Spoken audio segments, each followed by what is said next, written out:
രൂപ മാത്രം അങ്ങോട്ട് കൊടുത്തു. എന്തിനാ? മരുന്ന് മേടിച്ച് ചേച്ചി. നാണമുണ്ടോ മാപ്രകളെ? നാണമുണ്ടോ സർക്കാരെ? ഒരു വ്യക്തിയുടെ മുൻപിലേക്ക് ചെന്ന് അവഹേളിക്കപ്പെട്ട് മുന്നിലേക്ക് വരുമ്പോൾ, അവർക്ക് സഹായഹസ്തവുമായിട്ട് പോകുമ്പോൾ നിങ്ങളുടെ വാല്യൂ എന്താണ്?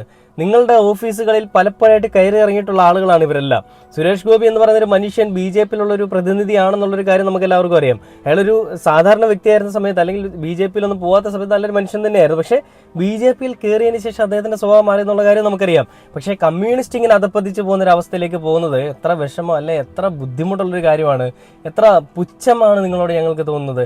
ഒരാളെ കരിവാരിത്തേക്കാൻ, ഇപ്പോൾ സുരേഷ് ഗോപി പുച്ഛിച്ചപ്പോൾ ഞങ്ങൾ സഹായിച്ചു എന്ന് പറയാൻ വേണ്ടിയിട്ട് പേരെടുക്കാൻ വേണ്ടി നിങ്ങൾ ചെയ്തൊരു പരിപാടിയാണ്, നല്ല ഒരു പ്രവൃത്തിയാണ്. അതിൽ കേരളത്തിലെ ജനങ്ങൾക്ക് ഒരു സംശയമില്ല. പക്ഷേ സുരേഷ് ഗോപി പുച്ഛിക്കുന്നതിന് മുൻപേ നിങ്ങളെ കൊണ്ട് എന്തെങ്കിലും ചെയ്യാമായിരുന്നില്ലേ? നിങ്ങളെ കൊണ്ട് ചെയ്യാനുള്ള എല്ലാ ഓതറൈസേഷനും അല്ലെങ്കിൽ അതിനുള്ള എല്ലാ കഴിവുകളും നിങ്ങൾക്കുള്ള ആളുകളാണ്.